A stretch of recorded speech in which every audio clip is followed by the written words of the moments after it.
Eh ben, V. En plein milieu. Ben voilà. En plein milieu. Alors là, c'est champion du monde. Apparemment, des déchets professionnels de garagistes encore, hein, encore et toujours. Élu à la métropole d'Aix-Marseille, Jean-Yves Sayag Incroyable. connaît très bien cette rue. Ils ont fait ça c'est béné ça. C'est moins de 2 minutes, montre à main. C'est-à-dire, ils font comment? Ben, ils arrivent avec le camion, ils se mettent là, il n'y a personne, hein, c'est entre midi et 2, on mange, bzzz, ils baignent et ils partent tout en baignant et au fur et à mesure, la benne elle se remet en place, il fait le tour et il part. Depuis 2 ans, il est responsable de la lutte contre les décharges sauvages. Un fléau qui défigure ce quartier. Tu vois, on voit les ingrédients de peinture. Donc, Oui. Et toute la cité phocéenne. Avec son ami Gérard Vaiana, un retraité engagé pour l'environnement, ils font quotidiennement la chasse aux pollueurs. En fait, c'est une voiture qu'ils ont démontée, ça. 3008. Parmi l'amas de pièces détachées, de l'huile de vidange qui se répand sur le sol. C'est des barbares. Et je pèse mes mots. C'est une carrosserie, hein, je vous le dis de suite. Parce que ça, c'est le papier pour coller autour des voitures, pour pas faire des tas. Et là, vous le voyez, donc le véhicule a été repeint en blanc. C'est un truc de fou. on vous sent très énervé là. Ah ben oui, très énervé, parce qu'encore, c'est qui? C'est les pigeons de Marseille qui vont payer pour eux. Voilà, donc ça, c'est le contribuable qui va payer. C'est pas normal, c'est à eux de traiter leurs déchets. Ils sont pas contents, qu'ils se cassent, direct, qu'ils changent de métier. Il y a des règles, personne ne les respecte, les règles. Parfois, ils surprennent les pollueurs en flagrant délit. Comme cet artisan qui évacue un canapé pour sa cliente. Bonjour, vous voulez un coup de main peut-être? Ouais. Vous remettez ça dedans, s'il vous plaît? C'est pour une fois qu'on vient. Une fois, monsieur, c'est une fois de trop. Vérifier. C'est pas normal. C'est pas normal de faire ça. C'est pour rendre service à une cliente. C'est une mamie, elle me dit, monsieur, voilà, je vais recevoir un nouveau canapé. Je dis, madame, il n'y a pas de souci, on vous l'enlève. Eh bien, remettez-le. Allez, c'est gentil. Mais vraiment, monsieur, vraiment. C'est ça, Ce que je veux, pour la nature, pour l'environnement, vous avez des enfants, monsieur? Vous avez des enfants, monsieur? Oui. Voilà, pensez à eux, s'il vous plaît. Non, c'est vraiment... Vous allez à la déchetterie de la Capelette. Éviter de payer pour le traitement de ces déchets. Merci beaucoup et désolé encore. De rien. Un travers pris par de nombreux garagistes et artisans du BTP. Un coup de main? On peut t'aider à le faire? On va t'aider à le faire? Hein? Si vous voulez en plus. Tu reprends tes sacs. C'est quoi le jeu là en fait? Tout le monde le fait? Tout le monde le fait alors? 3 sacs? 3 sacs? C'est qui va les lever les sacs? C'est tous les jours. C'est toi qui vas les lever les sacs? Tu es un professionnel, tu vas les jeter au centre de tri. Pour les professionnels, au centre de tri, c'est de 50 à 180 € la tonne en fonction de la nature des rebuts. Le coût du recyclage. Il y a des règles. Non, mais je sais qu'il y a des règles. Putain, ça me... Incroyable. En pleine journée, devant tout le monde et tout. Ça veut dire que tu as l'habitude de le faire. Hein? Non, j'ai pas l'habitude de le faire. Oui. L'artisan tente de se justifier. La veille, il aurait fait l'aller-retour à la déchetterie pour y déposer 30 sacs de gravats. Cela lui aurait coûté 200 €. Je suis allé, je me suis ouvert le cul. J'ai pris 400 € pour le chantier. Mais, Ça m'a coûté 200 balles. alors, pardon. Je vais répondre clair. C'est-à-dire qu'à ta cliente, tu as l'obligation de lui facturer. C'est-à-dire qu'à ta cliente, quand tu as fait près 400, tu dis il y a 400. Par contre, il y a 40 sacs, je ne sais pas ce que c'est, ça va coûter 200 €. Tu prends ces 200 € à elle et tu vas payer le centre de tri. Tu as toujours gagné 400. Je le conçois. J'aurais peut-être perdu le chantier. Et voilà, j'aurais perdu le chantier pour quelqu'un qui aurait fait la même chose. Mais c'est une réalité. Et c'est comme ça pour tous les entrepreneurs de mon âge, parce que je suis pas le seul en multiservice. Je connais des maçons, et quand on peut s'éviter d'aller 1 heure de temps qui peut nous permettre d'aller faire un dépannage de plus pour gratter 50 € de plus, qui va remplir le caddie à la fin du mois, c'est aussi ça la différence. Un tel dépôt sauvage est passible de 1 500 € d'amende et d'une saisie du véhicule. Mais Jean-Yves n'a pas de pouvoir de police et ne peut que mettre la pression sur l'artisan pour qu'il recycle ses déchets. L'élu se réserve le droit de déposer plainte, car ces pratiques coûtent cher à la collectivité. Chaque année, la métropole dépense 1,6 million € pour nettoyer les dépôts sauvages. Dans la ville, des dizaines de points noirs comme celui-ci. Le combat est sans fin.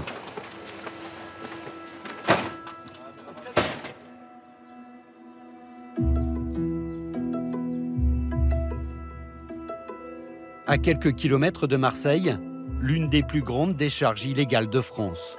50 hectares. Sur le plateau de l'Arbois, classé réserve naturelle, il y avait autrefois de la garrigue.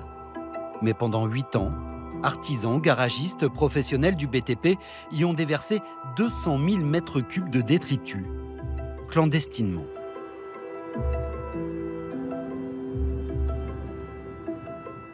Tous les amoureux de l'environnement, bien le bonjour. Gis pour vous accompagner, toujours en direct de l'Arbois, Aix-en-Provence.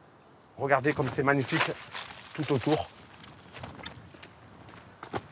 Voilà, dès qu'on pose les yeux ici, on revient à la guerre. Il y a 2 ans, les autorités ont bloqué les routes d'accès et récemment nettoyé une parcelle de 5000 mètres carrés.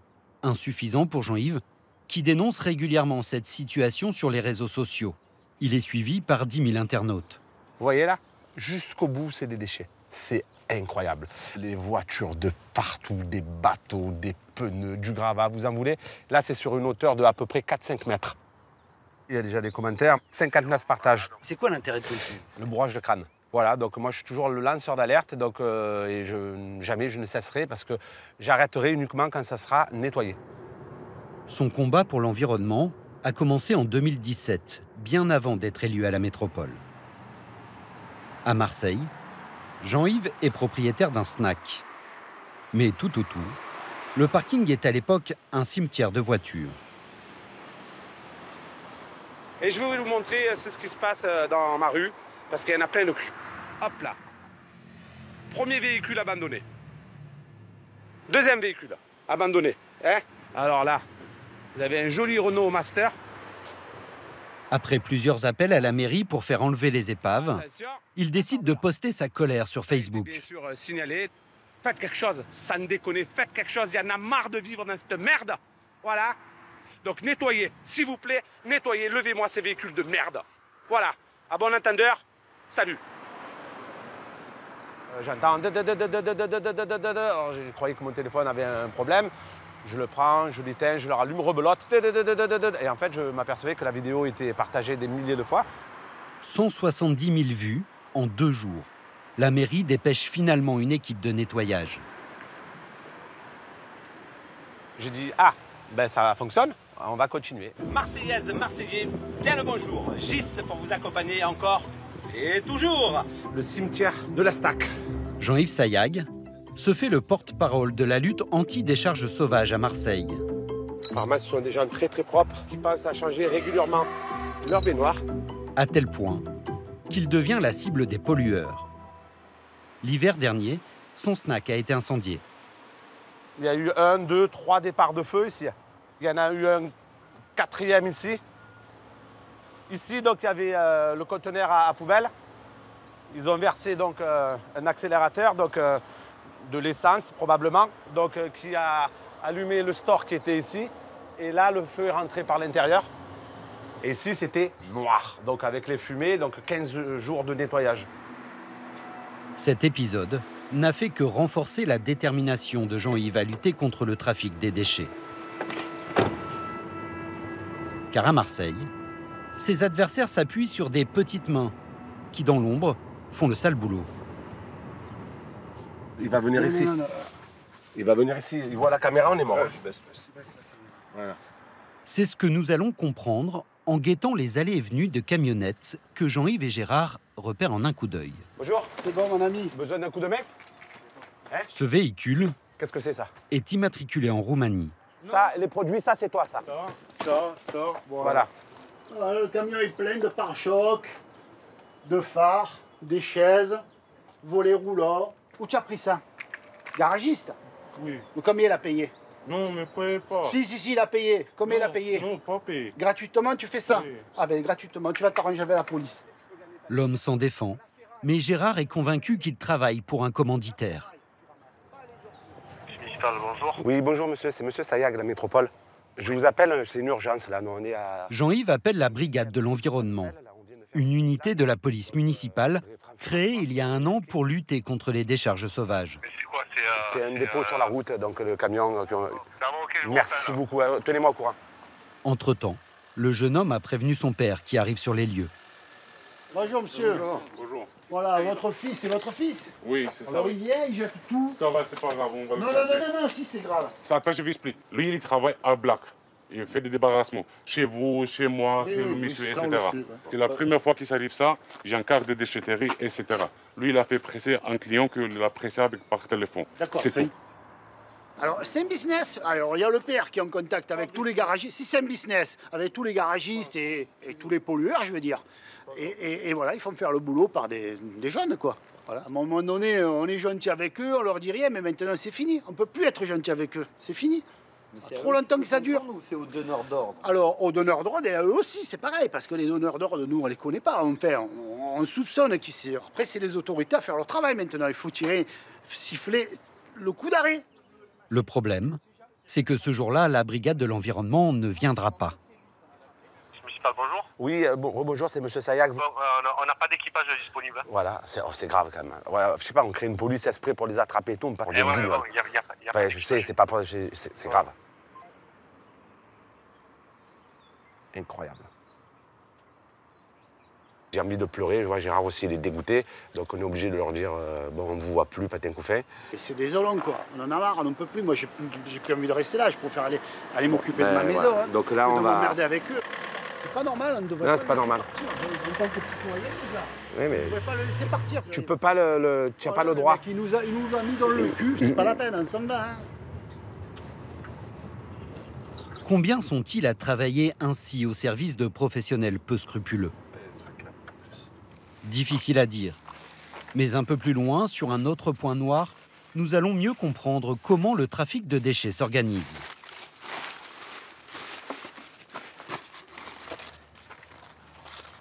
Enfin, c'est la Chambre des commerces donc, qui écrit. Sur ce terrain vague, Jean-Yves fait une découverte surprenante. Au milieu des gravats, un paquet de lettres destinées à plusieurs personnes qui portent toutes le même nom. Vous avez le nom, là, le prénom. Le même nom encore avec un autre prénom. Le même nom avec encore un autre prénom. Il y a une entreprise, 2 entreprises, 3 entreprises, 4 entreprises, 5, 6, 7, 8, 9, 10, 11, 12. Et toutes à la même adresse, quoi. Oh, c'est grave quand même. Hein. Sur son téléphone, Jean-Yves découvre qu'il s'agit en fait d'auto-entrepreneurs Louis. qui se sont trahis en jetant ces courriers en même temps que les gravats. Alors, catégorie eau et gestion des déchets. Alors, celle-là, j'adore. Mais comment on peut donner une autorisation comme ça? Récupération des déchets triés. Trier. Ouais. Pour Jean-Yves, des auto-entrepreneurs indélicats qui se font payer pour ramasser les déchets, mais ne les trient jamais et les jettent sur le domaine public. C'est du lourd, hein. À l'adresse indiquée, Voilà, il y a leur camion là. Voilà. Voilà, ils ont leur truc des camions. Voilà, 1, 2, 3 camions. des camionnettes immatriculées en Roumanie. Nous accompagnons Jean-Yves et Gérard en caméra cachée. Bonjour. Devant cette maison, 2 hommes travaillent la ferraille. On va retrouver du courrier à vous. On veut savoir si... Il y a des gens de votre famille là-dedans ou... Ouais, je connais tout le monde. C'est pas Oui, tous la heureusement. famille, mais ouais, je les connais. Donc, en fait, ma question elle est simple. Qu'est-ce que ce courrier faisait au milieu des gravats? J'ai aucune idée, mais moi je suis jamais ça. Moi j'ai plein de feuilles au contraire. Le mec de la poste, il est fait. Lui, c'est peut-être le mec de la poste. Ah ouais, ça c'est le mec de la poste, il a pris... Avant-hier, on s'est embrouillé avec lui. Bon, Ok. monsieur. L'homme nie sa responsabilité dans un quelconque trafic de déchets, mais reconnaît que toutes ces auto-entreprises sont domiciliées ici. Eux, ils font du gravat. Ils ramassent, ils ramassent des gravats. Ouais, ils font tout, ouais. Là-bas sur le spot, ils font tout. Et c'est payé combien le ramassage de Je sais pas, gravats? franchement. Non. Il y a un moyen de les joindre Je crois pas, non. Parce qu'ils sont, quand ils sont en France, quand ils sont en Roumanie, quand ils sont en Allemagne, Voyage, ils un sont coup de partout. gaine, un coup de porte. C'est ça, oui. aussi. et ils ramassent des déchets partout. Ouais. Leur tarif serait 3 à 4 fois moins cher qu'une entreprise qui respecte les règles du recyclage. Ah voilà, il faut que ça se calme. Hein? C'est ça. Allez, merci. Hein. À ce prix-là, personne n'est dupe. Les artisans et les garagistes savent nécessairement que leurs déchets ne franchiront jamais la barrière d'un centre de tri. À Marseille, toute une filière s'est structurée. Elle possède même désormais ses propres déchetteries clandestines en plein cœur de la cité phocéenne. À quelques pas du stade Vélodrome, jouxtant un camp de Rome, ce hangar de 5000 mètres carrés abandonné par l'armée depuis 2018. À l'intérieur, des milliers de tonnes de déchets, déversés ici à l'abri des regards. Aucun risque de se faire repérer.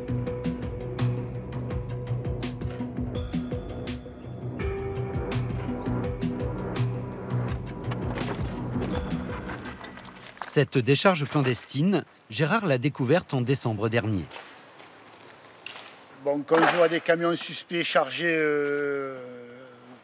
des tonnages infernal dessus, quoi, je m'interpelle un peu. Donc je les ai suivis, ils m'ont mené sur ce dépôt. Et donc j'ai vu leur manège et je suis resté scotché quand j'ai vu autant de déchets. Donc je laissais faire, je suis revenu plusieurs fois dans l'hiver. Et à un moment donné, je me suis dit, bon, maintenant, il faut que j'interpelle les réseaux et compagnie, les autorités, parce qu'on ne peut pas laisser faire ça, surtout quand j'ai vu que la toiture était en amiante. Et vous verrez bien qu'il y a une isolation aussi, très inflammable. S'il y a un feu là-dedans et ça part, je veux dire, ça ne s'arrête plus, quoi. Ça serait dramatique pour la population autour. Donc moi, c'est surtout ça qui me fait peur. Depuis, une enquête a été ouverte. Selon Gérard, ce sont les membres de la communauté installés juste à côté qui tiendraient le site. Ils arrivent. Hein. Oui, oui. Bonjour. Bonjour. Vous êtes qui? Je suis la métropole, c'est mon terrain ici. Vous avez un légitimation? Ouais. Je vais venir. Vous avez déjà Attends, agressé. papa, je parle avec la police. Alors bonjour. Passe-moi le jeu, vous pouvez parler. Voilà. Mais ça va, on va voir. Il n'y a personne au téléphone. Non, qui... Alors passe-moi le. Voilà. Passe. Écoute, Donc il n'y a personne, c'est un mythomane. Sergio se présente comme le fils du chef du camp. Et c'est ton père qui est un peu virulent. Non, il est pensé que vous arrivez pour jeter quelque chose. Non, on va pas Non, on jette rien, on vous laisse faire. Hein. La communauté serait soupçonnée par les enquêteurs d'avoir monnayé l'entrée des camions. Pour entrer, il y a le portail déjà. Vous voyez, c'est un très grand portail qui est fermé, juste un passage de voiture. Et là, c'est fermé aussi l'accès. Il est fermé par une chaîne, l'accès. Qui laisse rentrer du coup? Alors, c'est au bon vouloir d'eux, c'est eux le chef. Voilà, donc C'est eux les chefs de gare. Hein. C'est pas moi le chef de gare. Vous voyez, donc on fait rentrer qui on veut. Voilà. Voilà le problème. Contre de l'argent. Ah ben bien sûr, bien sûr. Sergio, lui, conteste ces accusations. Mon père, quand il est arrivé, quelqu'un pour jeter, il a dit non, arrête, vas-y. La personne qui est arrivée là, il a dit hey, c'est pas vous ça, pourquoi vous faites comme ça? Allez, bon courage. À bientôt. Aujourd'hui, ce hangar a été repris en main par la métropole, qui va devoir payer la dépollution. Facture estimée, 200 000 €. Parmi les gravats, Jean-Yves et Gérard vont faire une trouvaille.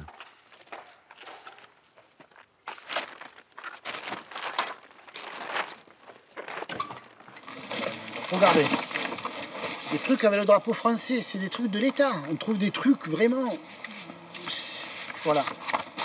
Ça, c'est l'ARS. C'est du médical, l'ARS. Moi, j'ai trouvé une fois des trucs, des archives de la police même. Dans des pas là, hein, dans des endroits. C'est un truc de fou. Médecin du monde, regarde, tu en vois. Voilà. Rapport moral. Ouais. Ce qui ne devrait pas être là. On est d'accord. On va avec ces documents. Plusieurs mètres cubes de matériel au nom de l'ONG qui vient en aide aux plus démunis. Des cartons entiers de prospectus. Il y a des tasses, des gobelets. Des verres, des autocollants. Et en fait, c'est un kit pour faire plaisir. Il doit avoir le pins ou le truc là, c'est quoi? Voilà. Et le petit badge, médecin du monde. Comment ce matériel de médecin du monde s'est-il retrouvé ici?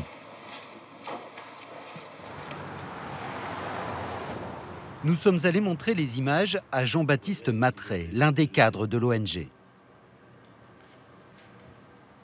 Ah oui, effectivement, la décharge, c'est monstrueux. Ah ouais, eh oui, donc il y a des gravats, il y a des trucs de chantier. Ah, il y a vraiment un bordel. Qu'est-ce que vous ressentez quand vous voyez... Bah écoutez, j'allais dire de la surprise et de la colère.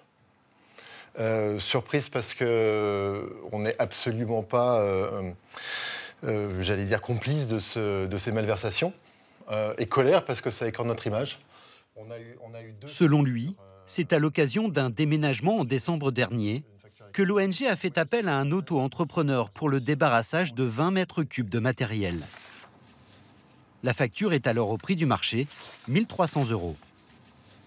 Revalorisation de la ferraille et du mobilier en bon état, et il y a marqué également débarrassage complet des locaux, etc. Enfin, on ne peut pas être derrière le camion, le suivre, etc., demander des preuves, etc. Pour nous, la facture montrant qu'il y avait effectivement la revalorisation nous couvrait totalement. Et pour nous, c'était clair, net et précis, c'était réglé.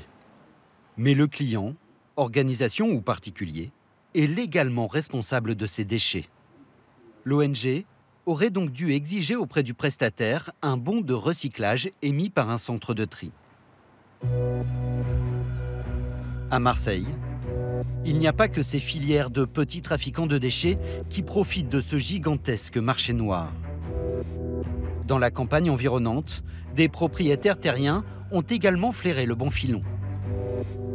Frédéric Imbert, agriculteur bio, en a fait l'amère expérience avec son voisin. C'est du pois chiche en bio. Malheureusement, on attend la pluie qui devrait arriver mardi. Sur cette zone classée naturelle, seule une activité agricole peut en théorie être autorisée. Donc voilà le site, ce qui était il y a encore quelques années un champ avec une forêt de pins.